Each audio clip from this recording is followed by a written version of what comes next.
very nicely for that final stage. And oh, by the way, Tyler Ankrum not having the greatest day right now, all the way back in 19th place, and I'm sure the team is keeping him updated on that. Zilich wraps the bottom, going around the 34. Riggs, good battle here for third place. Stood up the track, took the groove away from Riggs. For third by Zilich. Well, now we're going to go to break, and we're going to go Fox side by side. We had to have those two moves and show you with your full screen. It's Smith and Zilich to third. Not sure at the start of the day how big of a storyline it was going to end up being. We knew there Chevy out front, baby. Teams, and not only do you have the pressure, but if you're Tyler Ankrum, then look out for Bell. Bell is coming. Pressure going on and things like that. So this thing is all mixed up, and I know we talked a lot about Jake Garcia, but let's not forget about Stuart Friesen either. With Tyler Ankrum having the trouble that he's having, that has brought Stuart Friesen right back into this thing as well. Top 7 have clinched their spot in the chase, which begins in a few weeks, mid-September at Bristol. There's that shit. Watching guys step forth here, bam.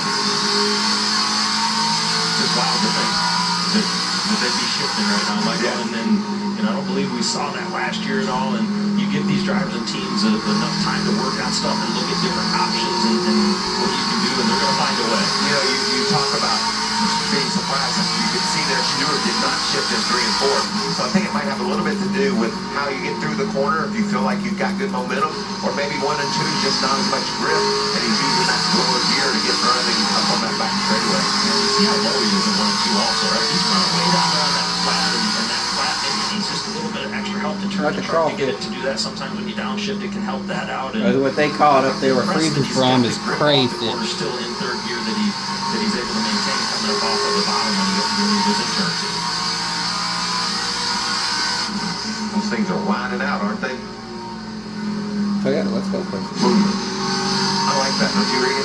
Will you do that at Bristol? I hope not. I certainly hope not, as we see right here. Lane Riggs catching back to Christopher Bell and completing that pass right now. And as we're getting the laps on the tires, we saw that first run. I thought Christopher Bell maybe would be working his way forward just a little bit more right now, and not quite playing out the way that I think we would have anticipated with him having that track position. I think Lane is just putting together some good laps right now. If I look at the scoring pylon, his lap times the last couple of laps, he's been faster than our guy was faster than both of them. A little bit of ground to make up. He's over 3 seconds back. Gavin Bichelle here is inside the top 10. Racing at New Hampshire today, going to run the ARCA race tomorrow. So busy man. Nice weekend. That's what you want as a race car driver. You want to race all you can, especially when you're a young man.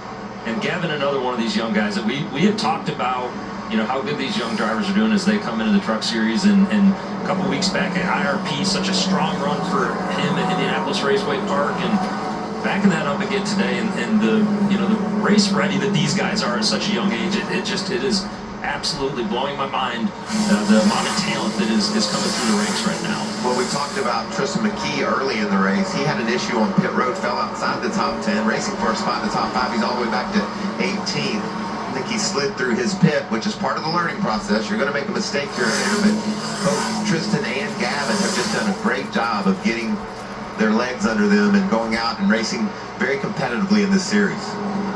About Bochelle and ARCA race, Springfield, Illinois. Our guys Eric Brennan and Phil Parsons will be on the call for that one on the dirt coming up tomorrow. Oh, I'll be tuned into that. It's a lot of fun watching those ARCA cars on dirt. Stuart Friesen sizing up Connor Mosak. You talked about every point mattered. Regan, there's one right there. Can we go? Wanting to stay in the position he's in without losing another lap. He's 1 down. Connor doesn't care. He just wants to go. He knows he's got a hungry Chandler Smith behind him. He has been able to stretch just a little bit of a gap since we last saw him on Chandler Smith and clicked off a few lap times to be able to drive away just a little bit. Give himself some breathing room, right? You can work the lap traffic a little smoother with that breathing room, and 2 trucks in between you start to feel just a little bit better. Final lap of stage number 2. Down the backstretch he goes with a 1-second lead. Connor Zilich into 71. Spire Motorsports, pretty impressive. He won stage 1, and now in stage 2, stretching things out on Chandler Smith out of 3 and 4. And in the 2 races at New Hampshire with stages, the winner swept stages 1 and 2. Let's see if that holds true as Connor Zilich takes stage number 2. I'll say what we said after stage 1, thanks to my good friend Michael.